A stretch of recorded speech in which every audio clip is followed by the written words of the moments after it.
नमस्कार मित्रांनो, चला तर आपण आज समोसे बनवूयात. मिनी समोसे आपण बनवणार आहोत. सर्वप्रथम समोस्यासाठी लागणारं आपण पीठ मळून घेणार आहोत. हे मैद्याचं पीठ मी इथे मळलेलं आहे. डिटेल व्हिडिओसाठी मी एक व्हिडिओ बनवला आहे. डिटेल कसं काय म्हणून एक व्हिडिओ बनवतो, नक्की बघा तुम्ही.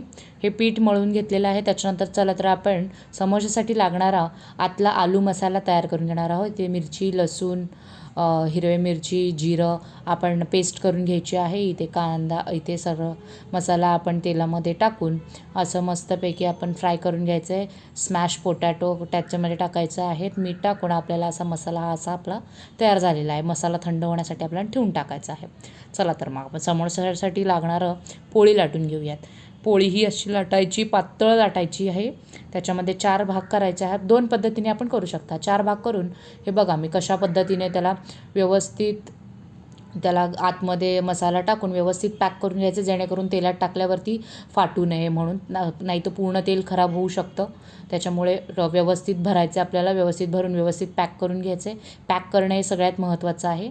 असे मी मिनी समोसे तयार केले आहे. ही दुसरी पद्धत. एकामध्ये 2 समोसे, एकामध्ये 4 समोसे, असा 2 पद्धतीने आपण बनवू शकता.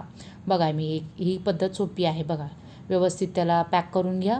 पॅक करून झाल्यावरती मंद आचेवरती 15 ते 20 मिनटं लागतील हे समोसे फ्राय होण्यासाठी. अगदी गोल्डन होऊस्तोपर्यंत आपल्याला त्याला फ्राय करून घ्यायचे. बघा हे मी फ्राय करून घेते आहे कशा पद्धतीने. अशा पद्धतीने आपले समोसे जे आहेत ते रेडी होतील. समोस्यासाठी लागणारी गोड चटणी ही पण मी घरीच बनवली आहे. त्याची रेसिपी जर आपल्याला हवी असेल तर नक्की मला कमेंट करून कळवा.